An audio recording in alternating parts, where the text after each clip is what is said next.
प्राण प्रतिष्ठा महोत्सव में पधारने के पूर्व प्रधानमंत्री जी ने कठोर व्रत रखा। जितना कठोर व्रत रखने को कहा था उससे कई गुना अधिक कठोर व्रताचरण उन्होंने किया। मेरे पुराना उनसे परिचय है, मैं जानता हूं वो तपस्वी है ही। प्रधानमंत्री जी ने तप किया, अब हमको भी तप करना है। राम राज्य आने वाला है, वो कैसा था? दैहिक दैविक भौतिक तापा, राम राज नहीं कहु व्यापा। सब नर करहि परस्पर प्रीति, चलहि स्वधर्म निरत श्रुति नीति। सब निर्दंभ धर्म रत पुनि, नर अरु नारी चतुर सब गुनी। सब गुणज्ञ पंडित सब ज्ञानी, सब कृतज्ञ नहीं कपट सयानी। राष्ट्रीय स्वयंसेवक संघ के सरसंघ चालक डॉक्टर मोहन राव भागवत जी।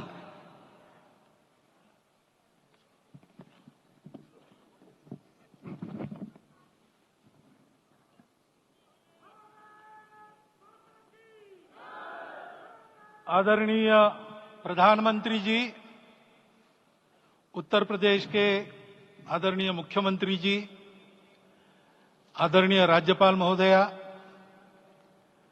देश के आज विद्यमान सभी पंथ संप्रदायों का प्रतिनिधित्व करने वाले हमारे संत ऋषि आचार्य गण और समाज के सब स्तरों का प्रतिनिधित्व करने वाले निमंत्रित महानुभाव,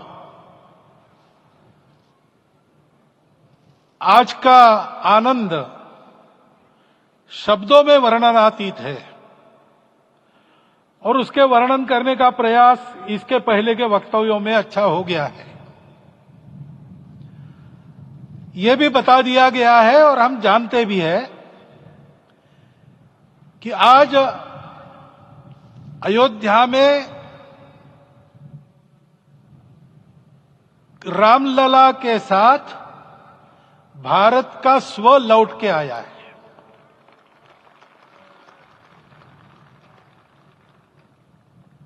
और संपूर्ण विश्व को त्रासदी से राहत देने वाला एक नया भारत खड़ा होके रहेगा, इसका प्रतीक आज का कार्यक्रम बन गया है।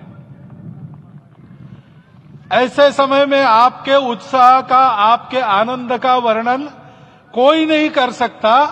हम यहां पर अनुभव कर रहे, पूर्ण देश में यही वातावरण है।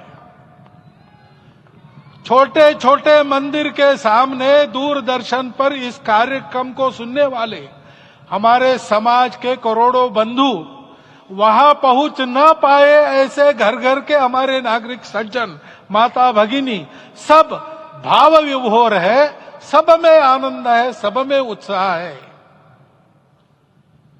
और ऐसे समय में जोश की बातों में थोड़ी सी होश की बात करने का काम मुझे ही दिया जाता है।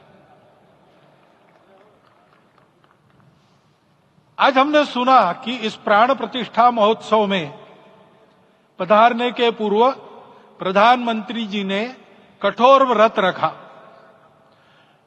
जितना कठोर व्रत रखने को कहा था उससे कई गुना अधिक कठोर व्रताचरण उन्होंने किया। मेरे पुराना उनसे परिचय है, मैं जानता हूं वो तपस्वी है ही। परंतु वो अकेले तप कर रहे हैं, हम क्या करेंगे? अयोध्या में रामलला आए, अयोध्या से बाहर क्यों गए थे? रामायण में क्यों गए थे बाहर? तो अयोध्या में कलह हुआ। अयोध्या उस पुरी का नाम है जिसमें कोई द्वंद्व नहीं, जिसमें कोई कलह नहीं, जिसमें कोई दुविधा नहीं। वो हुआ 14 वर्ष वनवास में गए। वो सब ठीक होने के बाद दुनिया के कलह को मिटा के वापिस आए। आज रामलला वापस फिर से आए हैं 500 साल के बाद। जिनके त्याग तपस्या प्रयासों से ये सोने का दिन आज हम देख रहे, सुवर्ण दिवस देख रहे। उनका स्मरण प्राण प्रतिष्ठा के संकल्प में हम लोगों ने कहा, आपने सुना होगा, स्मरण किया। उनकी तपस्या को, उनके त्याग को, उनके परिश्रम को शत बार, सहस्त्र बार, कोटि बार नमन है। रामलला के यहां इस युग में आज के दिन फिर वापस आने का इतिहास जो जो श्रवण करेगा वो राष्ट्र के लिए कर्म प्रवण होगा और उसके राष्ट्र का सब दुख दैन्य हरण होगा। ऐसे इस इतिहास का सामर्थ्य है। परंतु उसमें हमारे लिए कर्तव्य का आदेश भी है। प्रधानमंत्री जी ने तप किया, अब हमको भी तप करना है। राम राज्य आने वाला है, वो कैसा था? दैहिक दैविक भौतिक तापा, राम राज नहीं कहु व्यापा। सब नर करहि परस्पर प्रीति, चलहि स्वधर्म निरत श्रुति नीति। सब निर्दंभ धर्म रत पुनि, नर अरु नारी चतुर सब गुनी। सब गुणज्ञ पंडित सब ज्ञानी, सब कृतज्ञ नहीं कपट सयानी। राम राज्य के सामान्य नागरिकों का जो वर्णन है, हम भी इस गौरवमय भारतवर्ष की संतानें हैं। कोटि कोटि कंठ उसका जयगान करने वाले हमारे हैं। हमको इस प्रकार के व्यवहार को रखने का तप आचरण करना पड़ेगा। हमको भी सारे कलह को विदाई देनी पड़ेगी। छोटे छोटे परस्पर मत रहते हैं, छोटे छोटे विवाद रहते हैं, उसको लेकर लड़ाई करने की आदत छोड़ देनी पड़ेगी। आखिर है क्या? ये बात बताई, वो सामान्य नागरिक कैसे थे? निर्दंभ, प्रामाणिकता से आचरण करने वाले, केवल बातें करने वाले नहीं और बातें करके उसका अहंकार पालने वाले नहीं थे। काम करते थे, आचरण करते थे और अहंकार नहीं था। ऐसे वो थे और धर्मरत थे। यानी क्या थे?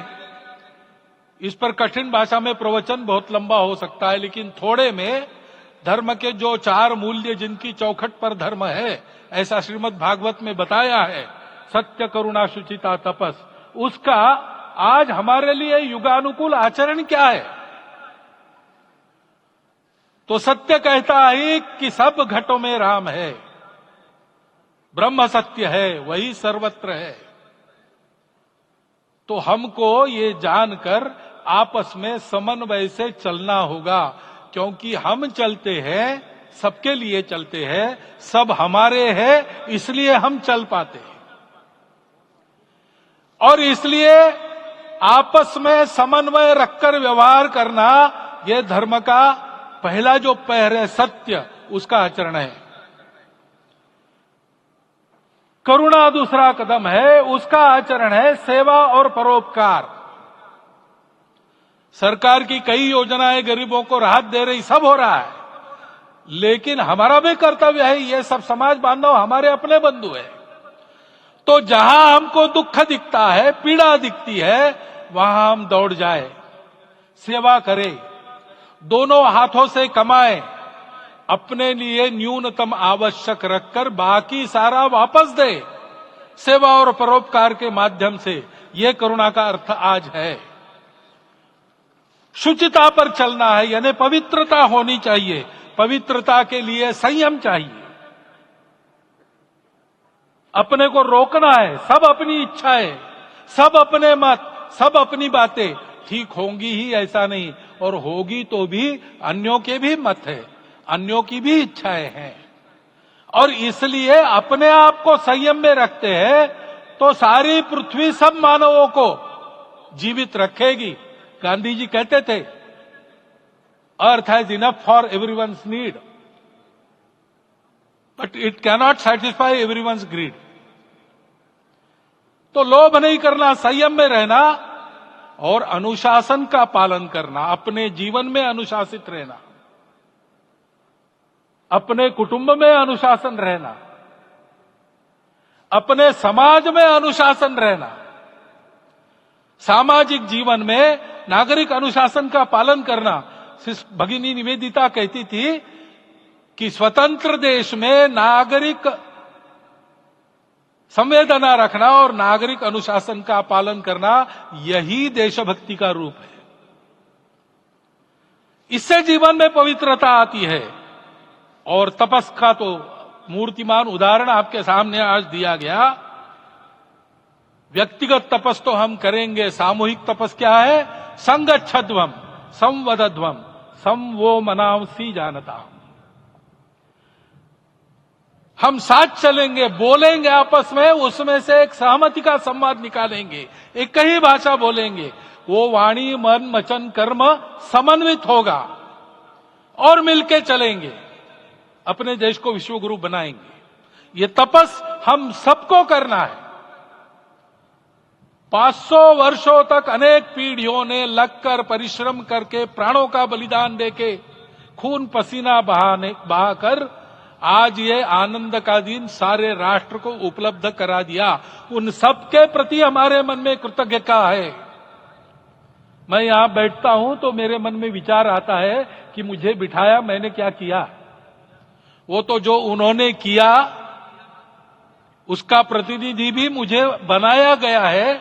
उस प्रतिनिधि के नाते मैं ये अवदान स्वीकार करता हूं और उन्हीं को अर्पण करता हूं। परंतु उनका ये व्रत हमको आगे लेके जाना है। जिस धर्म स्थापना विश्व में करने के लिए राम का अवतार हुआ था, उस धर्म स्थापना को अनुकूल स्थिति अपने आचरण में अपने देश में उत्पन्न करना, यह अपना कर्तव्य बनता है। रामलला आए हैं हमारे मन को आह्लादित करने के लिए, उत्साही करने के लिए, प्रेरणा देने के लिए, साथ साथ इस कर्तव्य की याद दिलाकर उसमें कृति प्रवण करने के लिए आए हैं। उनका आदेश सर पे लेके हम यहां से जाए। सब लोग तो यहां आ नहीं सके, लेकिन वो सुन रहे, देख रहे। अभी इसी क्षण से इस व्रत का पालन हम करेंगे तो मंदिर निर्माण पूरे होते होते विश्वगुरु भारत का निर्माण भी पूरा हो जाएगा। इतनी क्षमता हम सबकी है। इसका मैं एक बार स्मरण देता हूं, आप सबको धन्यवाद देता हूं और मेरे 4 शब्द समाप्त करता हूं।